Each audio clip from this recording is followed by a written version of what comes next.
how does a country's currency just collapse? Well, in 1994, that's exactly what happened to Papua New Guinea's economy. And this wasn't some single isolated bad decision. It was more like the final domino to fall in a long, devastating chain of events. To put it really simply, Papua New Guinea basically ran out of cash. The government was on the verge of being insolvent, meaning it couldn't pay its bills. Its financial situation was getting weaker by the day, and they were, frankly, running out of ideas to keep the whole thing from going under. So, that's the big question we're tackling. How does a nation that's so rich in natural resources suddenly find itself with an empty wallet? Well, the answer is a wild story that involves a massive copper mine, a full-blown rebellion, and some, let's just say, truly disastrous government spending. The scale of this collapse was just staggering. By the end of 1993, the country's usable foreign reserves had cratered to just $40 million. Now, to put that into perspective, that was only enough money to pay for about 2 weeks of essential imports. The country was right on the absolute brink. Okay, so where do we even start to unravel this? Well, it all begins with that first domino.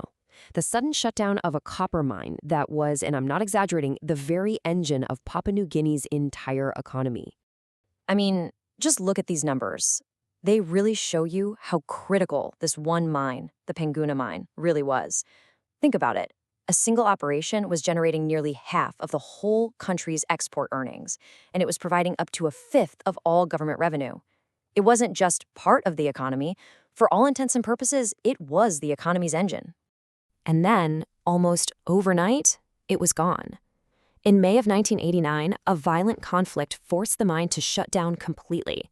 The economic shockwave was immediate and absolutely catastrophic, and it just ripped this huge hole in the national budget. So, what on earth caused this conflict? To really get why the mine shut down, we have to dig a lot deeper.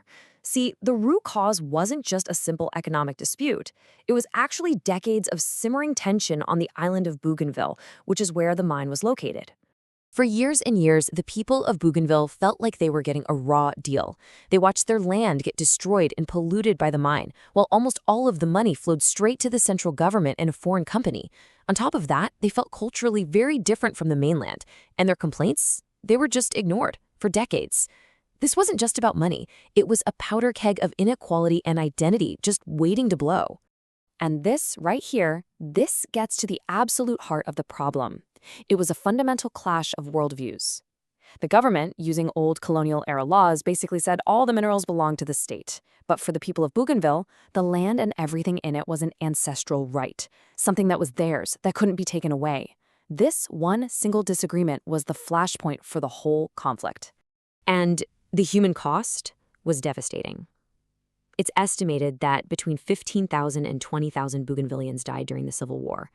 Many of them died not from direct fighting, but because a government blockade cut them off from medicine and basic services. It became the largest conflict in the region since World War II.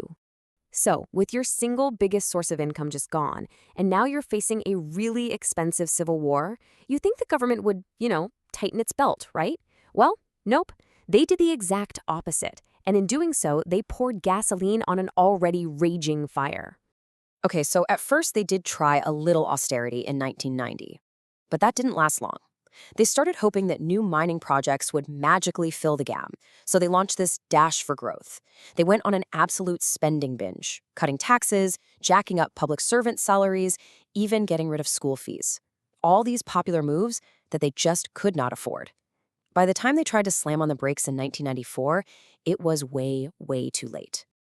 And you can see exactly what that spending did to the books. The budget deficit, that's the gap between what the government spends and what it actually earns, it just exploded. It went from a little over 1% of GDP in 1989 to almost 6% by 1993. That is completely, totally unsustainable. One of the sources we looked at for this really sums it up perfectly. The crisis was caused by the government's spending binge. Sure, the mine's closure was the trigger, but this was ultimately a man-made financial disaster born from just a total failure of fiscal discipline. So, by the middle of 1994, the consequences of all these decisions came crashing down. The government had literally spent its way into a corner, and its options were disappearing with each passing day. And look, this wasn't some bolt from the blue. Everyone saw it coming.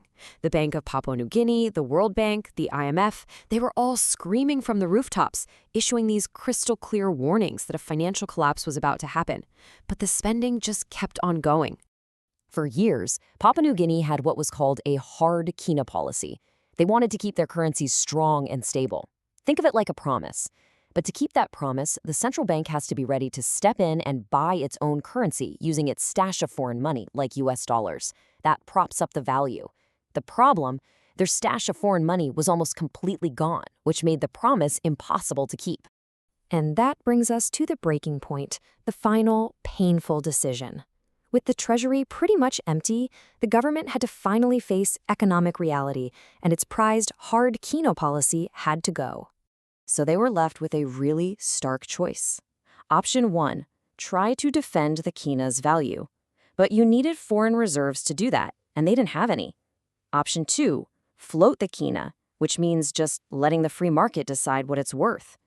Now, this would be painful, but it would stop the financial bleeding. It wasn't really much of a choice, was it? It was the only realistic thing left to do. For ordinary people, the impact was brutal, and it was fast. The Kina's value plummeted, inflation just skyrocketed, which meant the price of pretty much everything went through the roof. And since wages didn't keep up, the real value of people's paychecks just collapsed, pushing so many families, especially in the cities, deep into poverty. So when you boil it all down, here's the real takeaway. The 1994 Kina collapse wasn't just some technical currency problem. It was a profound failure of governance, plain and simple. It was the end result of ignoring deep-seated grievances, which led to a war, which was then compounded by a completely reckless government spending spree that emptied the bank. And that leaves us with this one big, lingering question.